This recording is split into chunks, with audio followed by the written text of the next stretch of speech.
ہے کہ جب صحابہ کرام رضی اللہ عنہ نے اس کی یزید کی بیعت کر لی تھی، مثلا حضرت عبداللہ بن عمر رضی اللہ عنہ بھی ہیں اور باقی لوگوں کے بھی بعض نام لیتے ہیں، تو کہتے ہیں آپ کو اس میں کیا اعتراض ہے؟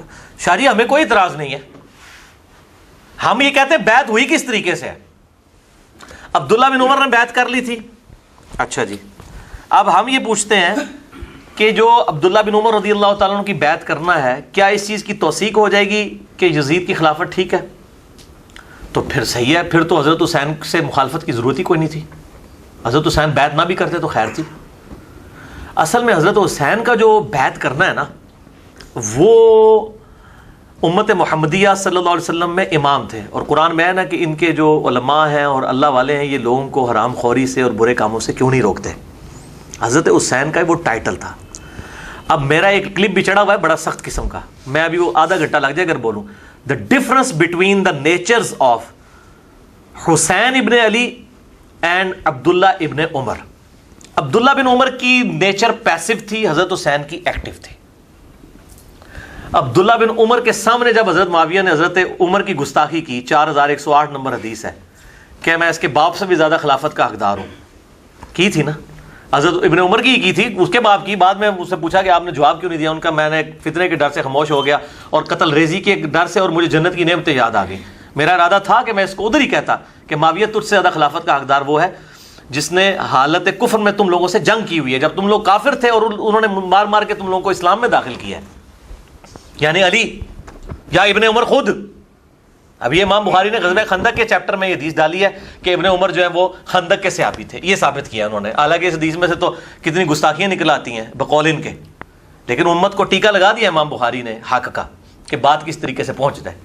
تو ابن عمر تو اپنے باپ کے خلاف جب بات ہوئی ہے، وہ بیچارے وہاں نہیں بولے، وہ پیسو نیچر کے تھے، وہ دوسری طرف جاتے تھے کہ حکمرانوں کے خلاف خروج نہ کیا جائے، قیام نہ کیا جائے۔ اسی لیے بخاری مسلم میں بھی آتا ہے کہ یزید کی جب لوگ بیعت توڑ رہے تھے واقعہ حرہ کے بعد، وہ ان کو منع کرتے تھے۔ ہم یہ پوچھتے ہیں جو بیعت توڑ رہے تھے وہ بریلوی دیوبندی شیعہ تھے؟ وہ بھی تو صحابہ ہی تھے، ان کی اوپینین کو نہیں یہ لوگ مانتے؟ انہوں نے بیعت توڑ دی تھی۔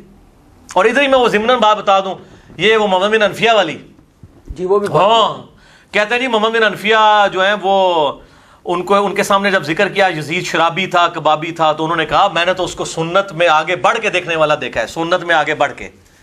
جنہوں نے باوجداد سنت نو تروڑ رہے نے، سنتاں نو بدل لینے، وہ سنت میں آگے بڑھ چڑھ کے، ٹھیک ہے۔ تو بڑا نمازی یہ ہے، اور یہ آدھی روایت پیش کرتے ہیں۔ یہ پوری روایت عبداللہ ابن مطیع والی آتی ہے، وہ صحابی رسول ہیں جو روایت کرتے ہیں کہ یزید کے اندر یہ فالٹ ہیں، شرابی، کبابی، بے نمازی، اور اسی طریقے سے قریب ہے کہ آسمان سے پتھر برس پڑے، ٹھیک ہے۔